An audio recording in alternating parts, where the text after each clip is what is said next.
Welcome, everybody, to the Revenue Problem Solvers podcast, where we can look to crack the code on growing your business by tackling the challenges that keep revenue leaders up at night. I'm Carl Ortmans, and on today's episode, we're going to dive into the topic that I'm seeing show up pretty regularly. The topic is going up market. Now, today's podcast is sponsored by Virtual Causeway. Virtual Causeway is a B2B go-to-market partner who helps you generate more qualified leads, speed up your sales cycle, and grow revenue without adding any headcount. Learn more about them at virtualcauseway.com and mention the show for a special rate. Now, before we jump in, here's why the conversation matters. Imagine implementing just one strategy from today's conversation and watching your metrics shift within weeks, not months. That's exactly what the goal of the podcast is. We want to talk about the revenue challenges that others have faced and how they've solved it. As I like to say, success leaves clues, and we're going to highlight some of those clues for you today.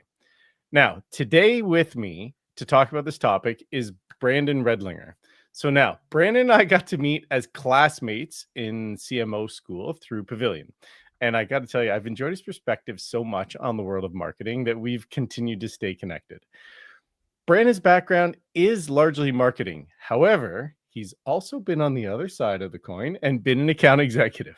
His marketing roles have been with companies like Persist IQ, Demandbase, Revenue.io, Crosscheck, and Chili Piper. Today, he is a proud fractional VP of marketing, the co-founder of The Forge, and also just freshly launched a podcast called Go to Market, or GTM by the Numbers. Brandon, welcome to the Revenue Problem Solvers podcast, and thank you very much for being with us. No, thanks for having me. I really appreciate it. I thought this was the Hockey Talk podcast. We could talk hockey? Well, there's never a problem to talk hockey. We can certainly go there. I'm a Penguins fan. Sidney Crosby's over my shoulder. Yeah. Brandon lives in Colorado, and I was joking with him. I said, as much as I am a Penguins fan, I'd love to see Sid and Nate McKinnon play. That would be so good, man. So good. Anyways, but that's a whole other topic. Yeah.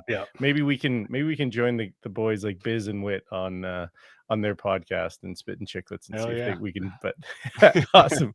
So let's kick off today's conversation.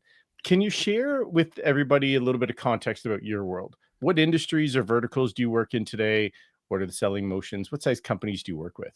Yeah. So, my background mainly is in B2B, MarTech, RevTech, SaaS companies. And since going fractional, I've stepped outside that a little bit. But yeah, as you mentioned, like Demandbase, Engagio, Chili Piper, some of those household names that everyone knows. But yeah, since going fractional back in, gosh, I guess it's been September, so it's been a little bit already. Yeah, I've branched out a little bit, and I've worked with fintech companies and legal tech, and actually, I should say legal tech, doing marketing for a legal firm, which is a lot like anything that you do like standard in SaaS is like mind blowing to them. And once I introduced AI to them, oh my God, whole nother world, right? And it just felt like easy. Like this is too easy. This is like cheating. But again, so all over the map recently. But yeah, my bread and butter really is B2B marketing or B2B rev tech companies, MarTech, sales tech. And I've been at the smaller companies like Engagio really early on the team, built everything from the ground up, all the way through our acquisition by Demandbase, and then ran ABM and Demand Gen over at Demandbase for a little bit. So I've seen a little bit of everything in between. Haven't been at like the big giant companies like Google or Microsoft or anything like that. And I don't plan to, but that's kind of my background. Oh, very cool. Awesome. So how we got to today's topic is, like you've probably heard me if you've listened to before, I like to ask the question, what's a successful revenue initiative you've led or an existing challenge you're solving or have solved? Now, without skipping a beat, you looked at me and you said, it's the challenges going at market. It has to be. And it got me excited because it's something that I've worked through in my career. And it's also a very popular topic on LinkedIn that you see day to day. So maybe the first and most obvious question for today is, how come you pick this one? Great question. It's something that I've dealt with at nearly every company I've been definitely every company I've been at. And I think there's so much more to think through other than, oh, we just closed this big enterprise deal. You know what? We should close more of those. And whenever that happens, not that much good actually comes from it because most of the times they're not ready. And I know everyone listening has been in one of those meetings where it's like, oh, our board says we need to move up market. We need to close bigger deals. Or my buddy, or I read a blog post and you know what, the math just makes more sense if we close fewer deals, but bigger deals.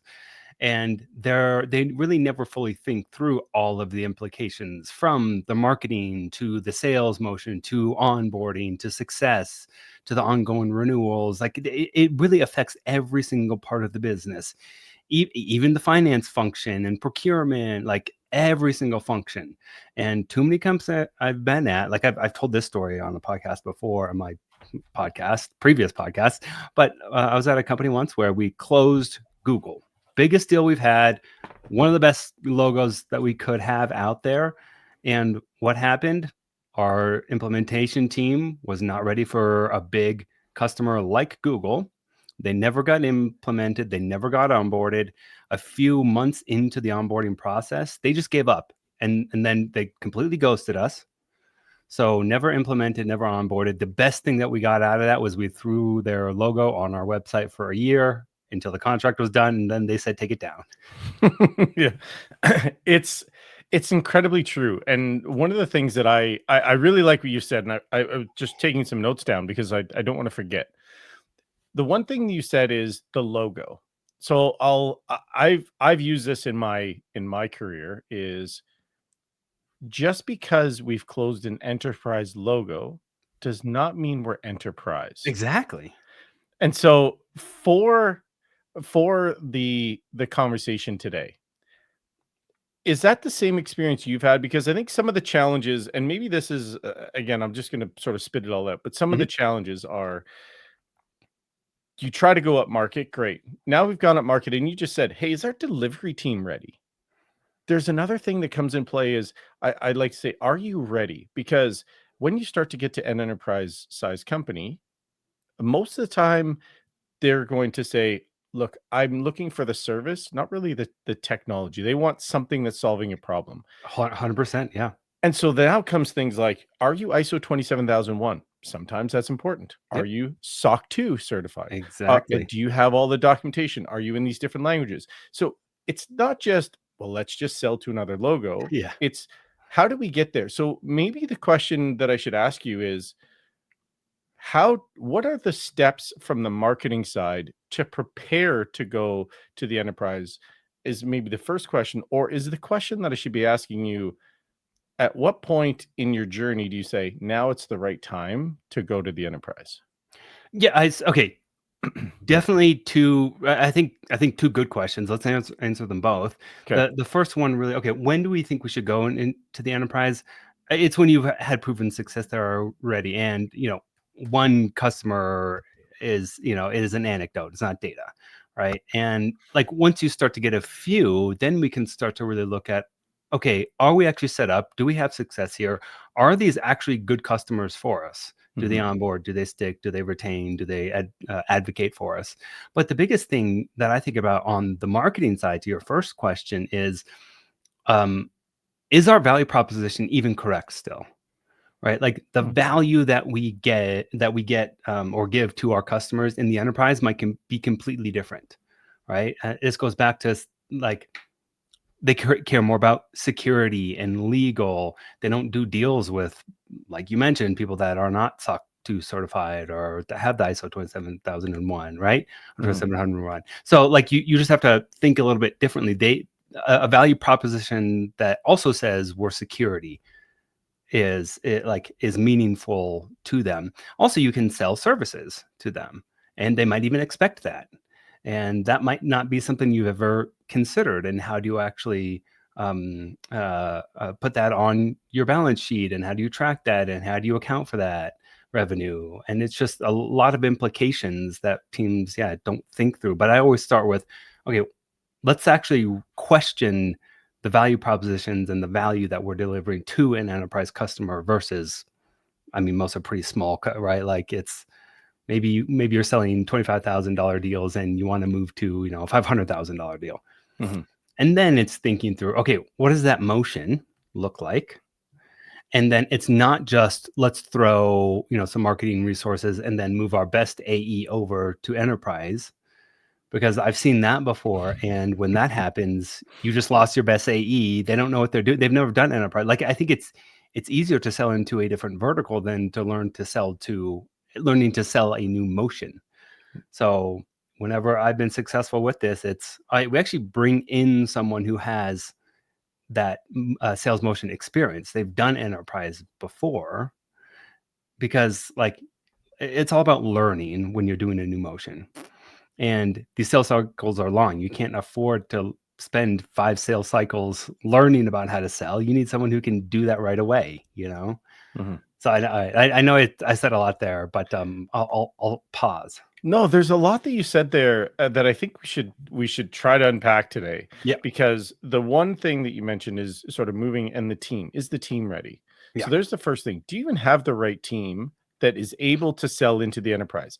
The second thing that actually you haven't called out, but it's right there, is the product ready?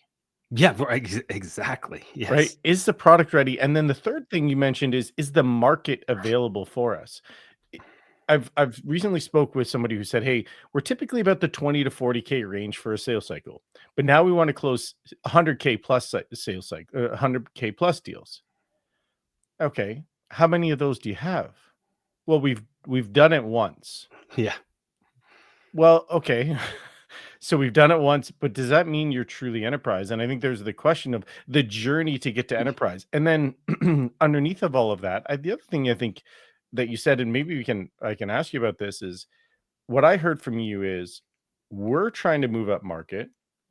So the market changes and all the stuff that you just mentioned, and it's all super great. So if you're listening to this, rewind like 2 minutes and listen to all the things that Brand just said of like preparing yourself to go.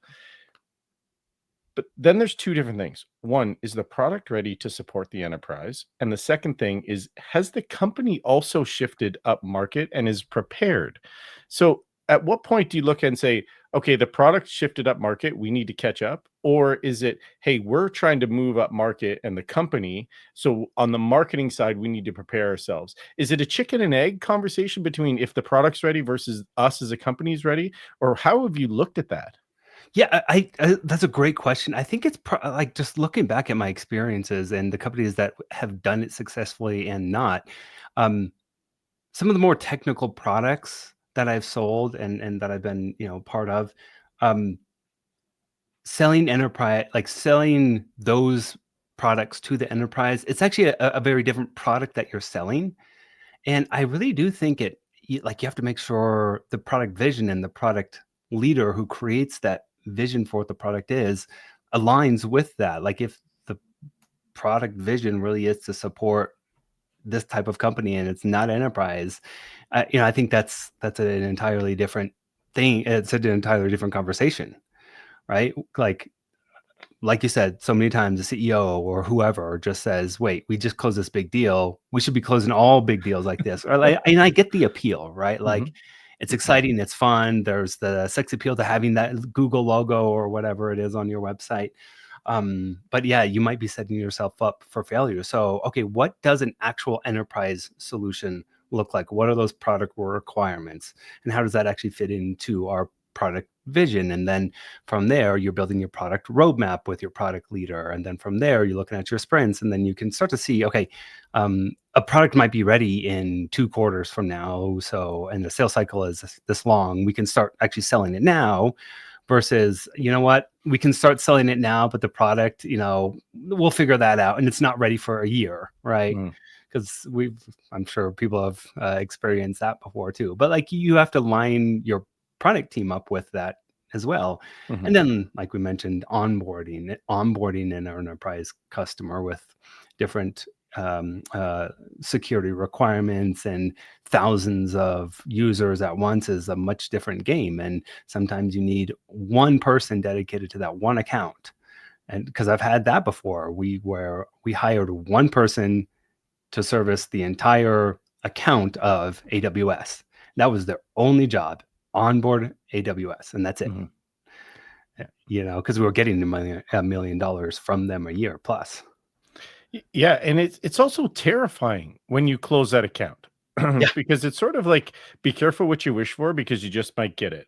Or Yeah. as there was apparently a famous story of a dog chasing a bumper, and at some point the car stops, right? And all of a sudden the dog runs into the bumper. It was this, and I'm like, it's a little bit cruel. Either way, this the comment is if you wish for it and it happens, now what happens? Well, Mhm. now there's this probably a giant risk within the company because you close at Google or an AWS or something, and all of a sudden your balance sheet shifts from having, let's just say simple math, it was $10 million was your balance sheet and you had 1,000 customers, to Yep. all of a sudden you have an $11 million balance sheet and you have 1,001 customer. That one customer is now representative of the majority of your company. So now if that leaves, what's the backfill for it? How do you get there from the revenue perspective?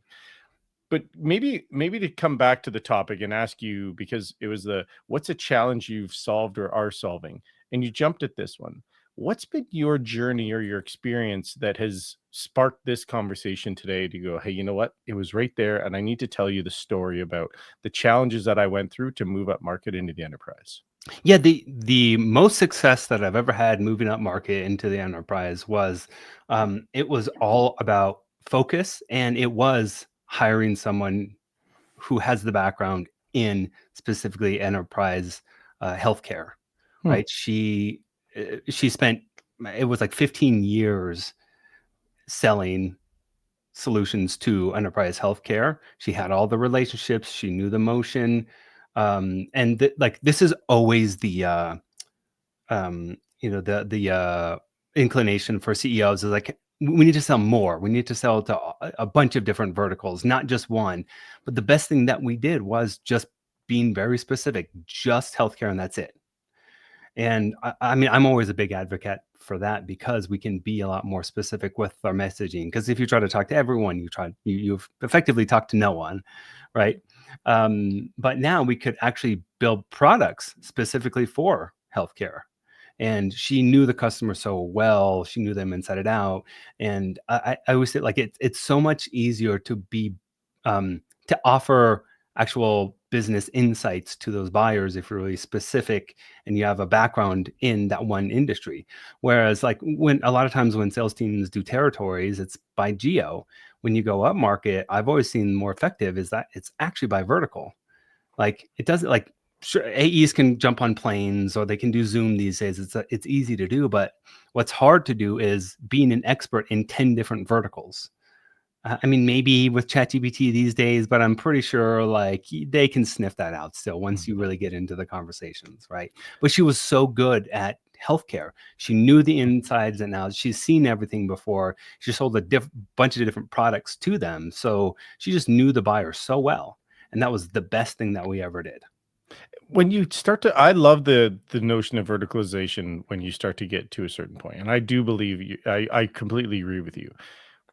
Inside that healthcare, so just using that healthcare Yeah. as an example, the language that they're going to speak is going to be different than Yep. somebody who's in, let's say, a large retailer as an example. The language is so different. They're going to throw terms, I'm guessing, around like, are you HIPAA compliant? Where's the data sourced? How or data stored? How are we going to make sure that it's protected? When Yep. you start to get into what's the procurement processes look like? Are there grants? When do the money? There's a whole world of knowledge that exists, and I agree with you inside of the expert, because it's really focus and expertise is what I wrote down from what you just said. I want to be focused in a certain area, and I got to bring some expertise to the table so that we're credible. Yeah. What does the journey go from your view, or how you've seen this to be successful? Is it quite literally looking to see where we have just because I'll use the healthcare, I'm not sure the company, but we won't need it doesn't matter. There's success showing in the healthcare vertical. We've closed a couple of Yep. clients. There's a success leaves clues mentality. Yes, We exactly. we can move up market. So here's the chain of command or the chain of events that needs to happen. Is that how you look at it? Or when is the right time for somebody to say, now we're ready? Yeah, so in that specific case, it was, okay, we've closed a bunch in healthcare. We really didn't mean to. Let's dig a little bit more here. What's our pipeline look like? Where are, let's actually start to dig into sources and CAC on the marketing side of things for all these leads that came in that are healthcare, in the healthcare industry. And then, okay, what's our hypothesis and how can we start to test this hypothesis? Okay, let's start to create more specific ads for healthcare, and then let's be more targeted and who we're targeting. And then it's like, okay, I really think there's something here. And then it was the CRO, and it wasn't that hard of a sell, but going to the CEO and saying, okay, here's our hypothesis, here's why we think we should be investing here, here's the upside of this, and here's our argument for hiring someone specific in healthcare. And the fallback was also, if this doesn't work out, she can also sell into these other verticals too, because we think she's smart and blah blah blah. So like, you do have a little bit of a contingency plan, but you are really making a big bet, and you have to go make that argument with the data and with that strong hypotheses. If we do this because of this, then this will happen. This is going to be the outcome.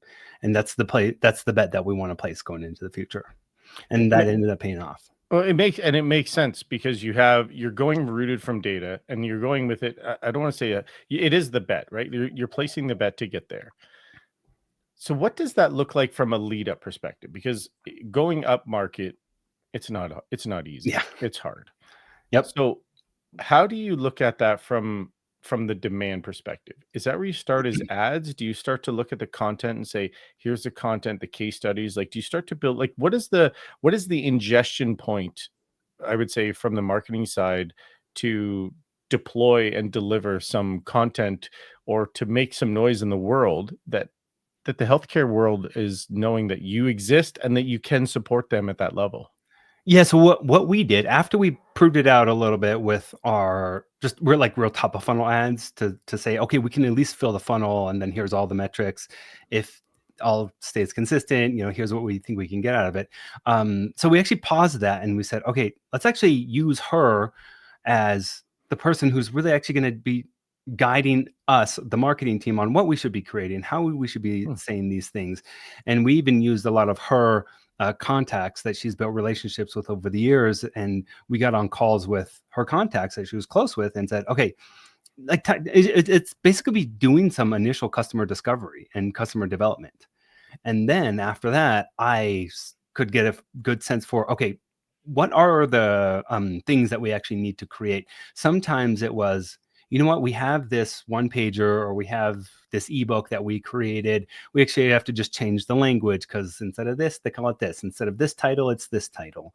And that was another thing that she was great at too. It's like, they use a lot of different titles and a lot of different meanings, and she was able to easily read right through that. Whereas we were like, what does this even mean? I don't even know what this title is. I've never heard that before. And I would have never thought that's the person they need to go after for that, and that's just the sort of thing that comes from having someone with experience. But it really was, okay, you're more the quarterback than anyone. I'm going to ask you the right questions, but you're going to help lead me there. And that's when we could put together that, all the sales enablement material that she needed to sell. And then we front loaded our budget with, we invested it in like events, sent her to a bunch of events, did some sponsorships events. And we just wanted to fill that pipeline in that market as quickly as, or in that vertical as quickly as we could. And then give her a dedicated SDR as well. So we moved one of the SDRs, dedicated the SDR straight to her so that they could team up together. And then we sort of formed a pod of a marketer, an SDR, and then her. And again, her really leading that pod and being that quarterback. And then us coming in and saying, okay, where do you need the support? Where do you need the help? How can we help here? And we would pitch her different pieces of content, and she'd say, yes, this will resonate, but change this. Or, you know what? No, this isn't. They don't care about this at all. Over here in SaaS, they might care about this, but in healthcare, they don't. And it really was, like front loading your budget to really start to saturate the market as quickly as you can in the beginning, and then just supporting with the right team. Like you like whenever you do a pilot, I'm not a fan of pilot programs, because pilot programs, they're really set up to fail, right? Like you have to go all in on these types of things. And it's not, well, let's just do a pilot, see how it does, and then in 6 months we'll look back and see if it worked or not. And you don't even set up your success criteria. You don't even know how you're tracking in the first place. And then 6 months later, you're like, oh wait, we don't even have the data that we need in order to determine if we're successful here or not. Like that drives me crazy. It's enterprise is a team selling sport. Yeah, exactly. There's no other way to say it. And I really like the idea. I really like what you said about being the pod and having the insight, because I'm not sure how long ago this was, but either way, we now have tools like Gong as an example, and Yep. the LLMs. Pick your LLM of choice and how you're going to do your research, but you come with a perspective. But the other thing I heard you say is you can't buy experience, Yeah. and so bringing that in to say, like you said, hey, the director of maybe it's a director or maybe it's just a manager level, has a whole different meaning in that vertical or in that Yeah, world exactly. than in SaaS as an example. And you don't realize, because if you've never sold into it, you might overlook the titles that are the most important people for you. That's exactly it. Like that's spot on, because I forget the exact title, but like clerk was in the title, and I was like, we don't want to be going after XYZ clerk. And she's like, no, no, no. In this context, this is what clerk means, and they're the gatekeepers, and this is why we need to make relationship with whatever clerk. And I was like, oh, okay, yep, would have got that wrong. Would have never figured that out if I didn't have you. Yeah, experience is an amazing thing. So when you got into those first, if you can maybe, if you go back to it and if you can remember, Yep. how much lead time were you given to prepare the marketing aspect to launch into that market? Or did you launch it at the same time as you hired somebody? How did what's the sequence of events, and how does that play out for you? So we did hire that person first. And then, honestly, a lot of the initial deals that we opened were those existing relationships that she had already. So right out of the gate, we opened probably 10 opportunities or something like that. And then a lot of her first, I don't know, month and a half, 2 months was just her working those existing deals while we were getting stuff ready, while we were creating the enablement, while we were launching the ads itself. And then the ads didn't start to really perform for another 5 or 6 months, Hmm. you know, and because that, like, to really hone in your paid programs, you need the lead time, especially with like longer sales cycles like that. So yeah, like I really hesitate to say that would have been successful if she didn't bring those relationships in already and start to close those deals from the people she's already sold to. And a lot of times too, like, again, enterprise deals, they sign longer sales, or they sign longer contracts. So even we start the conversation now, they might not close for a year or a year and a half from now, Mhm. because they're locked in, or they need that change management internally, or they gotta spin up your system while they're still on the other system, so they're paying for two at the same time, like, that sort of thing. Mhm. So, but yeah, like the key for our success there was also just using her existing relationships to fill the pipeline, and start to close revenue before we actually saw the fruits of the marketing actually start to work. That's really interesting. Leveraging the network to build the opportunities and then to learn. Do you remember who was involved from your team in that selling process? Were you involved in some of those sales cycles just to be a fly in the wall? Was it your CEO? Because if you're bringing that person in new for the first time, hey, it's new and different. So I typically Yeah. say, everybody likes new, nobody likes different. When you do both at the same time, it can create conflict or Yeah. chaos, Yeah. right? And so when you do both at the same time, so well, this is all new, who helps to shape the future inside the company? And maybe from your experience, was it the CEO, was it the CTO, or the head of legal? Like, who was involved so that everybody could learn together? Yeah, everyone was involved on Mm. this initiative, even our head of data and head of security, like everyone. Um, gosh, I really think everyone was involved in it, and like everyone believed in it so much. And when you have all these big deals, it's easy to rally the team and get your internal team excited, and then they're looking forward to the calls. There's like the sense of camaraderie that you build internally, and even the people who really aren't like all the other AEs, I remember them getting excited about certain deals because we haven't closed a deal this big before, that sort of thing. But yeah, no, everyone was involved, and I think that also that's probably why it was successful. It wasn't just the CEO going, "Go figure it out." It was, okay, how can I help? What do you need me to do? Do you need me to pull some resources off, some engineering resources off and put them over here so that we could get this one product finished a little bit quicker? That's like we ended up building products specifically for healthcare that we could only sell to healthcare. I mean, it was the base of the product was there, but we just kind of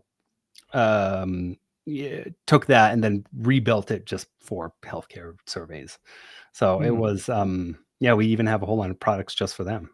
So it's almost like a healthcare package on top of what your core product is what it sounded like, Yep. which is now on the system side, because one of the things that I'm curious about for what you're doing, when you started to launch this initiative, did you change anything from your systems and processes, or did you say, look, we're going to leave our systems alone?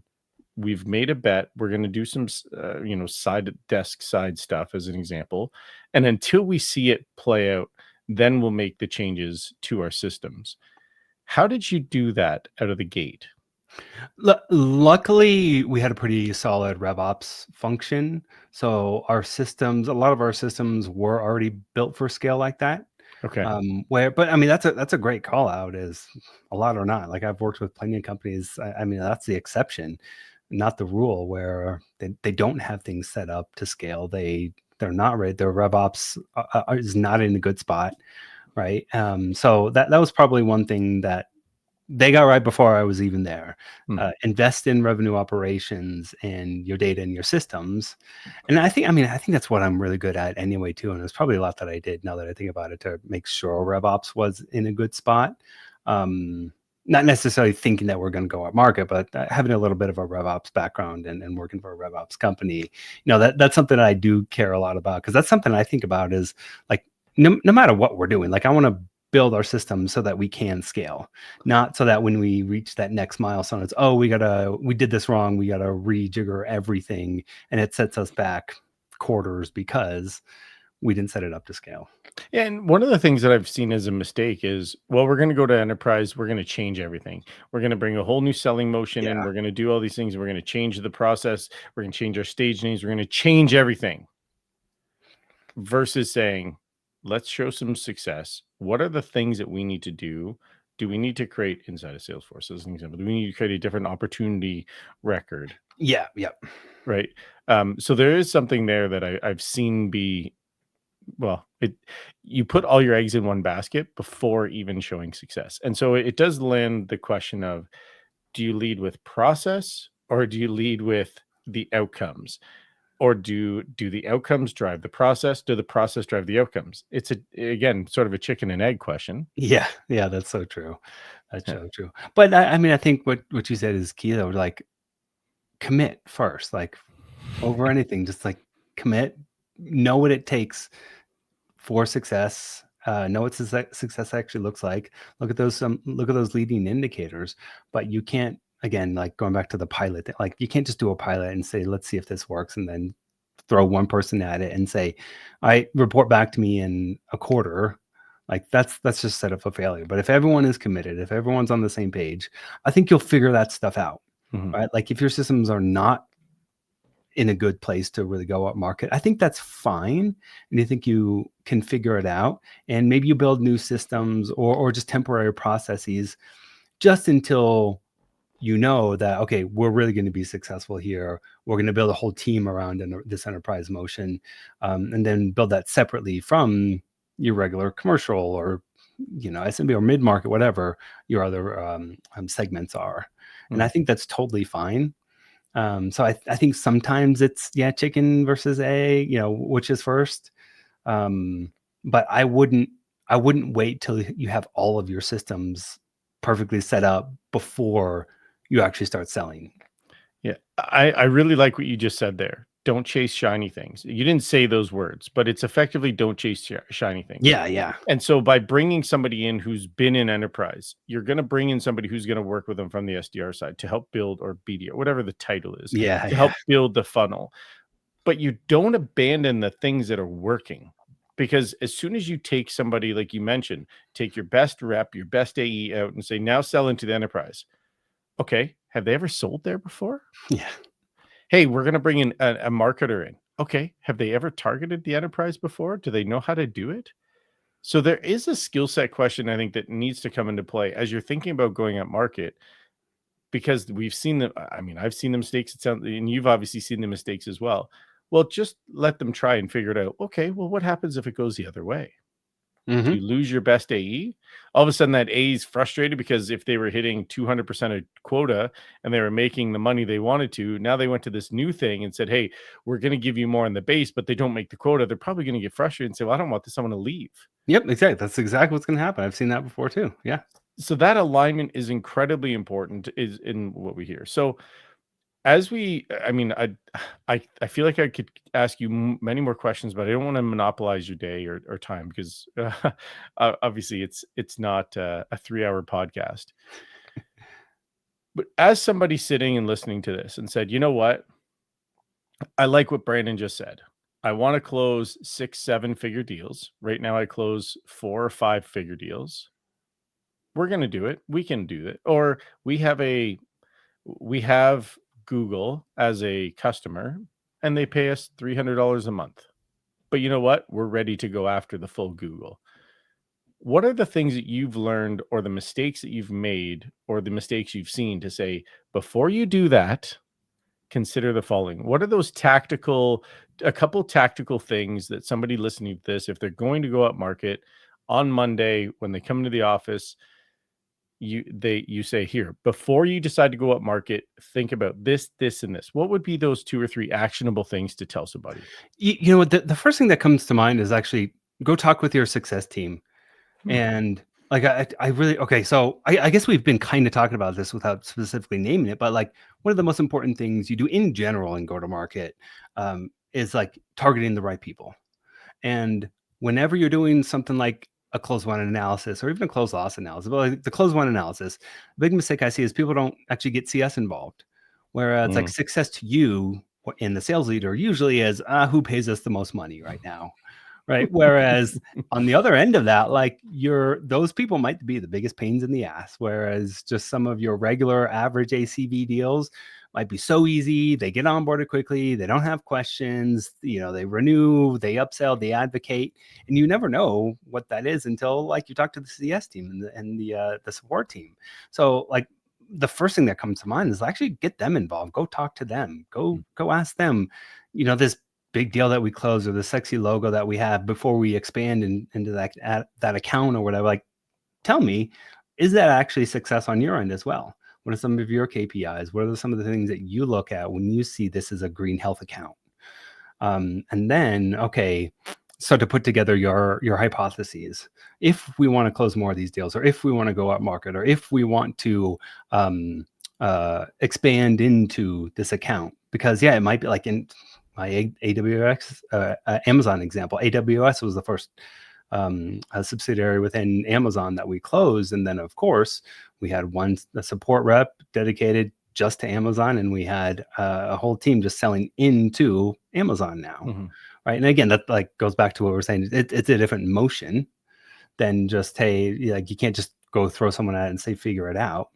But okay, that support team can give you insight into now who should you go to, or who's the right person to work with to be your internal champion, to put your case study and success story together, and how do you sell that internally to other divisions, and what's the politics inside that organization look like, and that sort of thing. There's a lot that success team can learn and can teach you on how to sell to that account, and again, like in general, what makes a good account from their end, from their perspective. And then after you have that hypothesis, start to test that hypothesis. And then once you have, some good enough data, you can go to, hopefully it's sales marketing together, going to the leadership team and saying, all right, this is the big bet that we're making in 2026 or whatever that is. And here's the things that we need. Here's our contingency plan if it doesn't work. And it's just having a well thought through process. And like you're basically you have to put together that full business case. It's like a business case that you're putting together for why we want to go out market and why we think we're going to be successful. Like, I've got some business case templates out there that I've used before that I'm happy to share, but it's more than just saying we've closed them before, we can have XYZ, or $1 million more on this account because of this. You have to put a lot more thought into it. Yeah. So here's what I heard for the three things. Tell me if I recapped it correctly.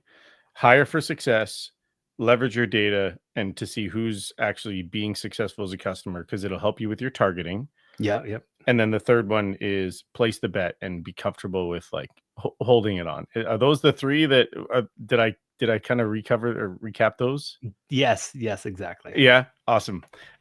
Brandon, we've been talking for 40 minutes already and it flew by. So let's get you out of here. I don't want to take more day.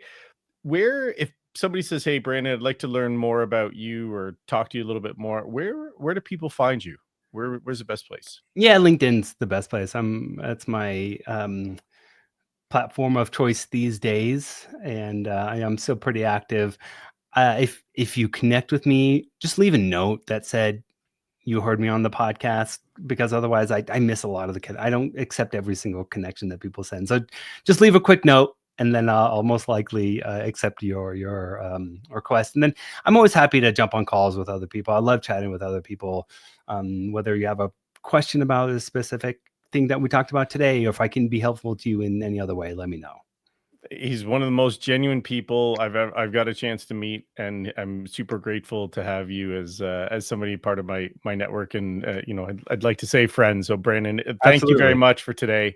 That is going to wrap up another episode of the Revenue Problem Solvers podcast. Brandon, wanted to say thank you for sharing these incredibly invaluable insights today. These are some strategies that you can put into action tomorrow. If you found value in today's conversation, please like the episode, subscribe to the podcast wherever you like that, so you never miss an episode. If you do have feedback on how to be better, or there's a topic you're curious about, or if you'd actually like to be a guest, let me know. Love to have you. Thank you for investing your time with us today. Remember, success leaves clues, and every revenue problem has a solution. Sometimes you just need the right conversation to find it. Until next time, this is Carl with Revenue Problem Solvers, helping you turn obstacles into opportunities. Thank you for being with us today.